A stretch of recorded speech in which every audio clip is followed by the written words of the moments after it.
Rajeshwari and Ramadevi అనేవాళ్ళు గీతామాధురి వాళ్ళ అమ్మమ్మ అండ్ నాయనమ్మ. మాధురి విద్యాభ్యాసం పూర్తయ్యాక డబ్బులకి అలవాటు పడి మోసాలు చేయడం మొదలుపెట్టింది. అందులో భాగంగానే చిలకలపూడి పోలీస్ స్టేషన్లో 2 కేసులు, సూర్యారావు పోలీస్ స్టేషన్ విజయవాడలో 1 కేసు ముందే నమోదై ఉన్నాయి. వీళ్ళు ఏం చేశారంటే ముందే 4 నెలల ముందు ఇండ్లు అద్దెకు కావాలని చెప్పి ఒక అడ్వాన్స్ టోకెన్ అమౌంట్ 7,000 పే చేసి, తర్వాత రీసెంట్గా వచ్చి ఇంకొక 3,000 పే చేసి టోటల్ 10,000 ఈమెను నమ్మించి తీర్థయాత్రలకు తీసుకెళ్తా అని చెప్పి మొదట ద్వారకా తిరుమలకు తీసుకెళ్లారు కారు ద్వారా.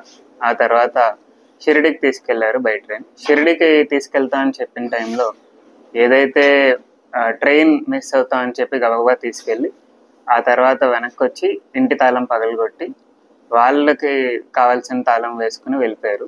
విజయవాడ వెళ్ళాక తిరిగి వస్తున్నప్పుడు విజయవాడలో ఆగి వీళ్ళు ముందు చేరుకొని బీరువాతో సహా బీరువాలో ఉండేవన్నీ ముందే తీసుకుని పరారయ్యారు. ఇందులో భాగంగా నిన్న టిట్కో కాలనీలో క్రెడిబుల్ ఇన్ఫర్మేషన్ ప్రకారం వీళ్ళు అక్కడ ఉన్నారని నిన్న వీళ్ళని అరెస్ట్ చేయడం జరిగింది. ఇందులో మేము రికవర్ చేసింది బంగారం వచ్చేసి